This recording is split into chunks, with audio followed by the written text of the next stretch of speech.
अगर आप इस वीडियो को बिगिनिंग टू एंड यानी कि शुरू से लेके लास्ट तक देखते हैं तो फ्रेंड्स, मैं इस बात की गारंटी लेता हूँ कि इस वीडियो से आप ना केवल ग्रामर के एक लेक्चर की नॉलेज लेंगे, बल्कि उस ग्रामर को अपनी डेली लाइफ में कैसे यूज़ करना है, जब आप दूसरों से बातचीत करते हैं तब उस ग्रामर को आप कैसे यूज़ कर सकते हैं, कम्युनिकेशन करने में उस ग्रामर की क्या ज़रूरत है, क्या यूज़ है, आप उसको भी सीख कर जाएंगे। नमस्कार दोस्तों, मैं हूं ज्ञानेश्वर और आप देख रहे हैं English language channel maximum English. तो चलिए वीडियो को शुरू करते हैं। ऐसे बहुत से कार्य हैं, ऐसे बहुत से काम हैं जो हमारी आइज़ के सामने हो रहे हैं, जो हमारी आँखों के सामने चल रहे हैं। जैसे कि हम देख रहे हैं, हम सुन रहे हैं, हम बोल रहे हैं, हम सांस ले रहे हैं और हम सभी लोग अपने माइंड से सोच रहे हैं। मतलब कोई ना कोई कार्य हो रहा है, या तो कार्य हो रहे हैं या कोई एक कार्य चल रहा है, या फिर इसके लिए दूसरी कंडीशन भी है, कार्य हमारी आइज़ के सामने तो नहीं हो रहा, काम हमारी आइज़ के सामने नहीं चल रहा है, लेकिन कहीं ना कहीं कोई ना कोई व्यक्ति किसी न किसी कार्य को कर रहा है। कहीं ना कहीं पर कोई ना कोई वर्क, कोई ना कोई कार्य कंटिन्यू है, कोई ना कोई कार्य चल रहा है। जैसे कि मान लीजिए आप सभी लोग क्लास में मेरे सामने बैठे हैं, क्लास को अटेंड कर रहे हैं, और आप में से किसी स्टूडेंट ने मुझसे कहा कि सर, मेरी मदर इस समय किचन में खाना बना रही हैं। तो कार्य हो रहा है, खाना बनाने का कार्य चल रहा है, हो रहा है, लेकिन वो खाना बनाने का कार्य यहाँ पर तो नहीं कर रही हैं, वो खाना बनाने का कार्य घर पर कर रही हैं। मतलब कार्य की कंटिन्यूटी से है, मतलब है कार्य के जारी रहने से। कार्य जारी है, कार्य हो रहा है, कार्य चल रहा है। या तो कार्य हमारी आइज़ के सामने हो रहा है, या तो वर्क हमारी आइज़ के, हमारी आंखों के सामने चल रहा है, या फिर कहीं ना कहीं कोई ना कोई व्यक्ति उस कार्य को कर रहा है। जब कार्य कंटिन्यू है, जब कार्य जारी है, जब कार्य चल रहा है, then we need this grammar, तब हमें इस ग्रामर की आवश्यकता है। अब ये ग्रामर टेबल की फॉर्म में आप सभी के सामने स्क्रीन पर है, आप इसको देख सकते हैं। और ग्रामर की इस टेबल में 9 सेंटेंसेस हैं, 9 वाक्य हैं। हम वन बाय वन एक एक सेंटेंस को स्टडी करेंगे और बाद में उसकी ग्रामर के अकॉर्डिंग प्रैक्टिस भी करेंगे। फर्स्ट सेंटेंस है I am working. I means मैं, एम मीन्स हूँ, वर्किंग मीन्स कार्य करना। आई एम वर्किंग, मैं कार्य कर रहा हूँ। फर्स्ट सेंटेंस में आई जो वर्ड है, आई शब्द सब्जेक्ट है, क्योंकि इस वाक्य में आई के बारे में बात हो रही है, मेरे बारे में बात हो रही है, इसलिए आई शब्द सब्जेक्ट है। एम मीन्स हूँ, एम शब्द जो है ये हेल्पिंग वर्ब है। आई एम वर्किंग, मैं कार्य कर रहा हूँ। सेकेंड सेंटेंस यू, आप, आर मीन्स हैं या हो, वर्किंग कार्य करना। यू आर वर्किंग मीन्स आप कार्य कर रहे हो। सेकेंड सेंटेंस में यू के बारे में बात हो रही है, आपके बारे में बात हो रही है, इसलिए यू शब्द सब्जेक्ट है। आर शब्द जो है वो हेल्पिंग वर्ब है। हेल्पिंग वर्ब मीन्स सहायक क्रिया, आर शब्द हेल्पिंग वर्ब है। थर्ड सेंटेंस है ही इज़ वर्किंग, वह कार्य कर रहा है। ही मीन्स वह लड़का या वह पुरुष। इज़ मीन्स है, वर्किंग मीन्स कार्य करना। ही इज़ वर्किंग, वह कार्य कर रहा है। थर्ड सेंटेंस में ही शब्द, वह शब्द जो है, ही शब्द जो है वो सब्जेक्ट है। इज जो वर्ड है, इज जो शब्द है वो हेल्पिंग वर्ब है। पहले 3 वाक्यों से हमें क्या समझ में आया? पहले 3 वाक्यों से हमें ये बात समझ में आई कि आई, यू, ही ये शब्द जो हैं सब्जेक्ट हैं, क्योंकि वाक्यों में इनके बारे में बात हो रही है। पहले वाक्य में आई के बारे में बात हो रही है, दूसरे वाक्य में यू के बारे में बात हो रही है, और तीसरे वाक्य में ही के बारे में बात हो रही है, इसलिए आई यू ही ये शब्द सब्जेक्ट हैं। दूसरी बात हमें समझ में आई है, is am are. First sentence में एम, सेकंड सेंटेंस में आर और थर्ड सेंटेंस में इज़, यानी कि इज़ एम आर, ये तीन शब्द हैं, ये हेल्पिंग वर्ब हैं। और तीसरी बात मैं इसमें ऐड कर देता हूँ, जिस वे में, जिस तरीके से, जिस मेथड से मैं आपको ग्रामर टीच कर रहा हूँ, मैं हमेशा आपको यही बात बताऊँगा कि जो पहले तीन वाक्य हैं वो इस ग्रामर का बेस हैं। जैसे मैं आपको ये ग्रामर टीच कर रहा हूँ तो फर्स्ट, सेकंड और थर्ड पहले तीन वाक्य इस ग्रामर का बेस माने जाएंगे।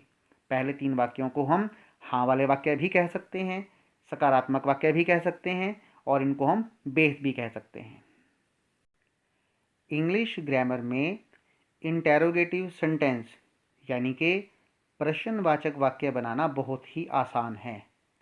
जब भी आप इंटेरोगेटिव सेंटेंसेस बनाना चाहते हैं, जब भी आप प्रश्नवाचक वाक्य बनाना चाहते हैं, तो सबसे पहले आपको इस बात की पहचान करनी है कि कौन सा शब्द हेल्पिंग वर्ब है, कौन सा शब्द सहायक क्रिया है। साधारण वाक्य में, सकारात्मक वाक्य में, हाँ वाले वाक्य में कौन सा शब्द हेल्पिंग वर्ब है, कौन सा शब्द सहायक क्रिया है। फिर उस शब्द को वाक्य में से निकालकर वाक्य के बिगिनिंग में, सेंटेंस के बिगिनिंग में, वाक्य के शुरू में यूज़ करना है। जब भी आप हेल्पिंग वर्ब शब्द को, सहायक क्रिया शब्द को वाक्य में से निकालते हैं और वाक्य के बिल्कुल बिगिनिंग में, वाक्य के बिल्कुल शुरुआत में फिक्स करते हैं, यूज़ करते हैं, तब एक नया वाक्य बनता है और ये वाक्य होता है प्रश्नवाचक वाक्य यानी कि इंटरोगेटिव सेंटेंस। इस बात को समझने के लिए हम फिर से इस ग्रामर के बेस को लेंगे, मतलब पहले, दूसरे और तीसरे वाक्य को लेंगे। फर्स्ट सेंटेंस है आई एम वर्किंग, जिसका मतलब है मैं कार्य कर रहा हूँ। इस वाक्य में एम शब्द हेल्पिंग वर्ब है, जैसा कि मैंने आपको पहले ही बताया है, एम शब्द हेल्पिंग वर्ब है, सहायक क्रिया है। यदि आप एम वर्ड को सेंटेंस में से निकालकर शुरू में यूज़ करें तो एक नया वाक्य बन जाएगा, एम आई वर्किंग, और इसकी हिंदी होगी क्या मैं कार्य कर रहा हूँ। क्लियरली ये क्या बन जाएगा, एक इंटेरोगेटिव सेंटेंस बन जाएगा, एक प्रश्नवाचक वाक्य बन जाएगा। सेकंड सेंटेंस है यू आर वर्किंग, आप कार्य कर रहे हो। इस सेंटेंस में आर वर्ड जो है वो क्या है, हेल्पिंग वर्ब है, सहायक क्रिया है। अब अगर आप आर को वाक्य में से निकालकर वाक्य के बिगिनिंग में फिक्स कर देते हो, वाक्य की शुरुआत में यूज़ कर लेते हो, तो एक नया सेंटेंस बनता है आर यू वर्किंग, और इसकी जो हिंदी होगी, इसका जो मीनिंग होगा वो है क्या आप कार्य कर रहे हो। ये भी एक प्रश्नवाचक वाक्य बन गया। थर्ड सेंटेंस है ही इज़ वर्किंग, वह कार्य कर रहा है। इस सेंटेंस में इज़ वर्ड जो है वो हेल्पिंग वर्ब है। यदि आप इसको वाक्य में से निकालकर वाक्य के बिगिनिंग में यूज़ करते हैं तो एक नया सेंटेंस बनता है इज़ ही वर्किंग, और इसकी हिंदी होती है क्या वह कार्य कर रहा है, मतलब साफ है। इंग्लिश ग्रामर में इंटेरोगेटिव सेंटेंसेस बनाना, प्रश्नवाचक वाक्य बनाना बड़ा ही आसान है।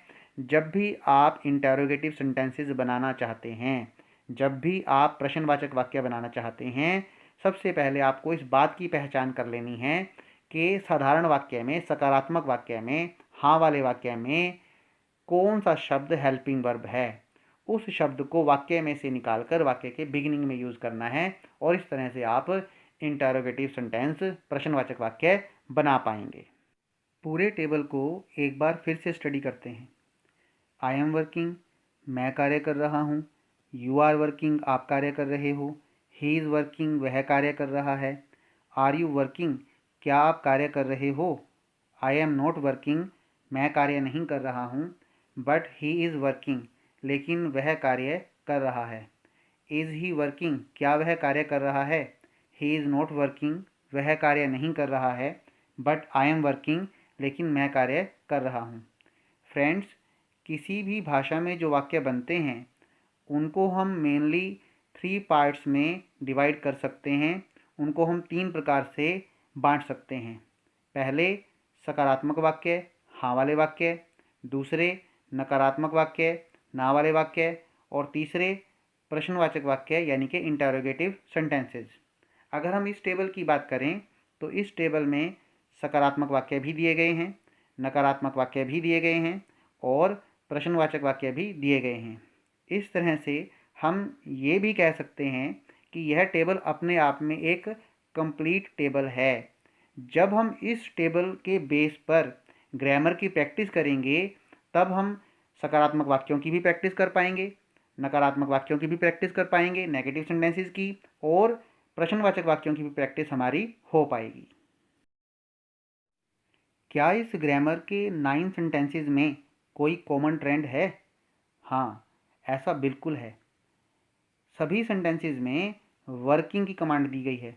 अगर आप फर्स्ट सेंटेंस से लेके लास्ट सेंटेंस तक देखें ध्यान से, तब आप देख पाएंगे सभी सेंटेंसेस में वर्किंग वर्किंग वर्किंग वर्किंग, यानी कि वर्किंग की जो कमांड है वो इस ग्रामर की सबसे बड़ी आवश्यकता है, वो इस ग्रामर की सबसे बड़ी ज़रूरत है। जब आप इस ग्रामर की प्रैक्टिस शुरू करोगे तब आपको हर वर्क के साथ, प्रत्येक वर्क के साथ आईएनजी को यूज़ करना ही पड़ेगा। प्रैक्टिस के लिए लिया गया पहला वर्क है बास्क। बास्क का मतलब है धूप सेकना, धूप में बैठना। विंटर सीजन में, सर्दी के मौसम में सभी लोगों को धूप में बैठना, धूप सेकना पसंद है, अच्छा लगता है धूप में बैठना। बास्क मीन्स धूप सेकना, धूप में बैठना। अब अगर आप बास्क में आईएनजी ऐड कर दें, क्योंकि ग्रामर की सबसे बड़ी रिक्वायरमेंट क्या है, जो भी कार्य हम लेंगे उस कार्य में, उस वर्क में हमें आईएनजी को ऐड करना ही पड़ेगा। बास्क धूप सेकना, बास्क में अगर आप आईएनजी को ऐड कर देते हैं तब जो वर्ड बनता है वो है बास्किंग। बास्क में आईएनजी ऐड करने से बन जाता है बास्किंग। अब हम प्रैक्टिस करते हैं। मैं धूप सेक रहा हूँ, फर्स्ट सेंटेंस है आई एम बास्किंग। आप धूप सेक रहे हो, सेकंड सेंटेंस है यू आर बास्किंग। वह धूप सेक रहा है, थर्ड सेंटेंस है ही इज़ बास्किंग। अब देखिए हो क्या रहा है, जहाँ पर वर्किंग वर्किंग वर्किंग है, जहाँ पर वर्किंग की कमांड है, वर्किंग को मैं रिमूव करके बास्किंग वर्ड को ऐड कर रहा हूँ, और आपने भी ऐसा ही करना है। मैं धूप सेक रहा हूँ, फिर से एक बार आपको प्रैक्टिस करवा रहा हूँ शुरू से। मैं धूप सेक रहा हूँ, आई एम बास्किंग। आप धूप सेक रहे हो, यू आर बास्किंग। वह धूप सेक रहा है, ही इज़ बास्किंग। क्या आप धूप सेक रहे हो, आर यू बास्किंग। मैं धूप नहीं सेक रहा हूँ, आई एम नॉट बास्किंग, लेकिन वह धूप सेक रहा है, बट ही इज़ बास्किंग। क्या वह धूप सेक रहा है, इज़ ही बास्किंग। वह धूप नहीं सेक रहा है, ही इज़ नॉट बास्किंग, लेकिन मैं धूप सेक रहा हूँ, but I M basking. Second vocab है क्रैम। क्रैम मीन्स रट्टा लगाना।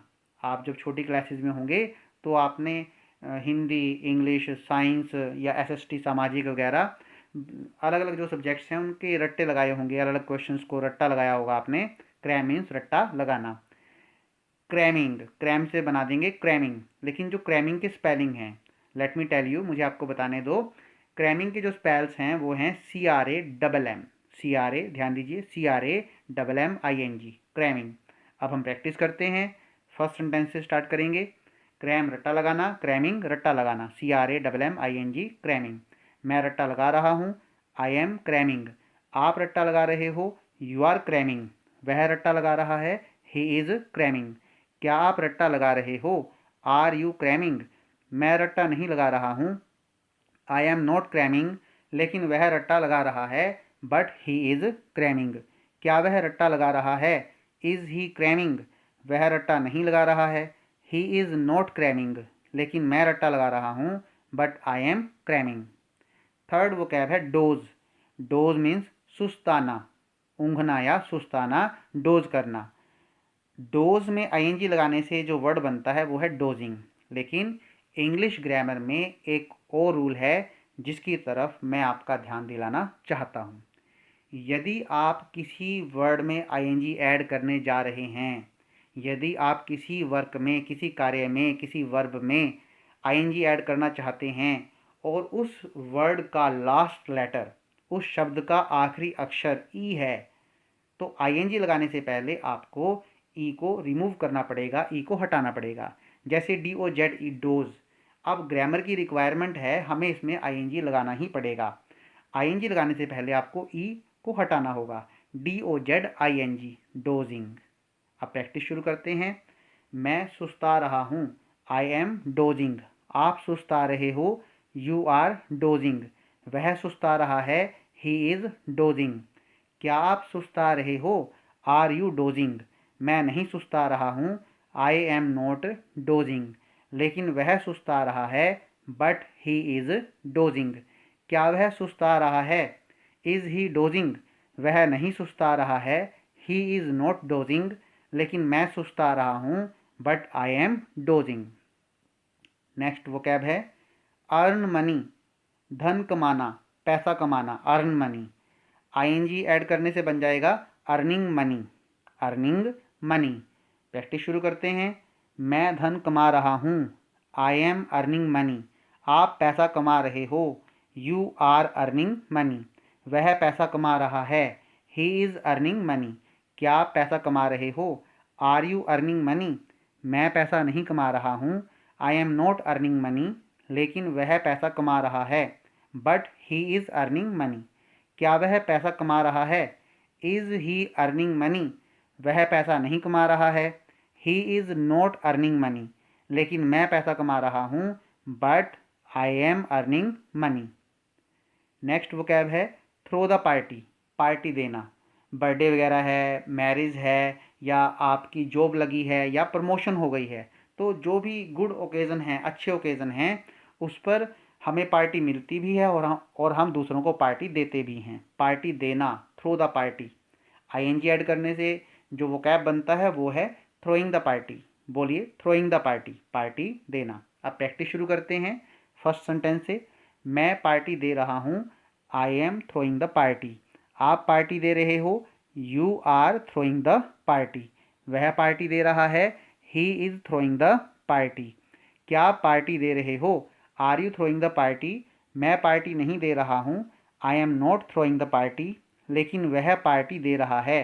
But he is throwing the party. क्या वह पार्टी दे रहा है? Is he throwing the party? वह पार्टी नहीं दे रहा है। He is not throwing the party. लेकिन मैं पार्टी दे रहा हूँ। But I am throwing the party. Next vocab है टेक 40 विंग्स। टेक मीन्स लेना, 40 मीन्स 40, विंग्स मीन्स झपकियाँ। टेक 40 विंग्स, अगर सीधा सीधा अर्थ निकालें तो टेक 40 विंग्स का मतलब है 40 झपकियाँ लेना। इसका मतलब है बहुत ही थोड़े समय के लिए सोना। बस में सफ़र किया होगा या सफ़र करते हुए दूसरे लोगों को आपने देखा होगा, लोग बैठे बैठे सो जाते हैं, या ऑफिस चेयर पर, या जिस चेयर पर बैठे हैं लोग, कई बार थकान की वजह से या किसी भी वजह से लोग थोड़ी देर के लिए 5 मिनट्स 10 मिनट्स के लिए सो जाते हैं। इस तरह से जो सोना होता है उसे ही कहा जाता है टेक 40 विंग्स। आईएनजी ऐड करने से वो कैब बनता है टेकिंग 40 विंग्स। टेकिंग 40 विंग्स, 40 झपकियाँ लेना मीन्स झपकियाँ लेना, थोड़े समय के लिए सो जाना। फर्स्ट सेंटेंस से ही प्रैक्टिस शुरू करेंगे। मैं झपकियाँ ले रहा हूँ। I am taking 40 winks. आप झपकियाँ ले रहे हो। You are taking 40 winks. वह झपकियाँ ले रहा है। He is taking 40 winks. क्या आप झपकियाँ ले रहे हो? Are you taking 40 winks? मैं झपकियाँ नहीं ले रहा हूँ। I am not taking 40 winks. लेकिन वह झपकियाँ ले रहा है। But he is taking 40 winks. क्या वह झपकियाँ ले रहा है? Is he taking 40 winks? वह झपकियाँ नहीं ले रहा है। He is not taking 40 winks. लेकिन मैं झपकियाँ ले रहा हूँ। But I am taking 40 winks. Dear friends, जब आप वीडियो को देख रहे हैं, जिस तरह से मैं प्रैक्टिस कर रहा हूँ, तो मेरी हिंदी को सुनते सुनते आप इंग्लिश में बोलने की प्रैक्टिस कीजिए। टेबल आपके सामने है। टेबल को देखते हुए, वोकैब को देखते हुए आप साथ साथ बोलकर भी प्रैक्टिस करें। जब तक आप नहीं बोलेंगे आपको बोलना नहीं आएगा। नेक्स्ट वोकैब है प्लेस एन ऑर्डर, ऑर्डर देना।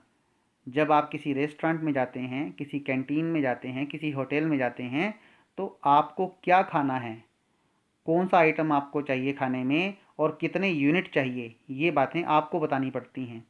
इसी को कहते हैं प्लेस एन ऑर्डर, ऑर्डर देना। इसमें अगर आप आईएनजी ऐड करते हैं तो वोकैब बनता है प्लेसिंग एन ऑर्डर। बोलिए प्लेसिंग एन ऑर्डर, ऑर्डर देना। अब हम फर्स्ट सेंटेंस से प्रैक्टिस शुरू करेंगे। मैं ऑर्डर दे रहा हूँ। I am placing an order. आप ऑर्डर दे रहे हो। You are placing an order. वह ऑर्डर दे रहा है। He is placing an order. क्या आप ऑर्डर दे रहे हो? Are you placing an order? मैं ऑर्डर नहीं दे रहा हूँ। I am not placing an order, लेकिन वह ऑर्डर दे रहा है। But he is placing an order, क्या वह ऑर्डर दे रहा है? Is he placing an order, वह ऑर्डर नहीं दे रहा है। He is not placing an order, लेकिन मैं ऑर्डर दे रहा हूँ। But I am placing an order. आप सभी लोग बधाई के पात्र हैं, क्योंकि आपने 12 लड़ाइयों में से एक लड़ाई को जीत लिया है। आप सभी अच्छे से जानते हैं टेंसेज 3 प्रकार के होते हैं, प्रेजेंट टेंस, पास्ट टेंस और फ्यूचर टेंस। इसके बाद हर टेंस को 4 पार्ट्स में यानी कि 4 भागों में बांटा जाता है। प्रेजेंट टेंस के लिए 4 पार्ट्स, पास्ट टेंस के लिए 4 पार्ट्स और फ्यूचर टेंस के लिए भी 4 भाग। एक तरह से कुल मिलाकर टेंसेज जो हैं वो 12 सेक्शंस में 12 सेक्शंस में डिवाइड किए गए हैं। टेंस के इन 12 पार्ट्स को, 12 भागों को सीखना, समझना, याद रखना और उनकी प्रैक्टिस करना अपने आप में बहुत बड़ा चैलेंज है। आज आपने जिस टेंस को सीखा है, समझा है और अच्छे से प्रैक्टिस की है, उस टेंस का नाम है प्रेजेंट कंटिन्यूस टेंस। टेंस के 12 भागों में से एक भाग को अच्छे से सीखना, समझना, जानना और उसकी प्रैक्टिस कर लेना अपने आप में एक लड़ाई जीतने से कम नहीं है। मैं आपके लिए इंग्लिश लैंग्वेज से रिलेटेड वीडियोज़ लाता रहूँगा। डियर फ्रेंड्स, इस वीडियो को देखने और सुनने के लिए आपका धन्यवाद।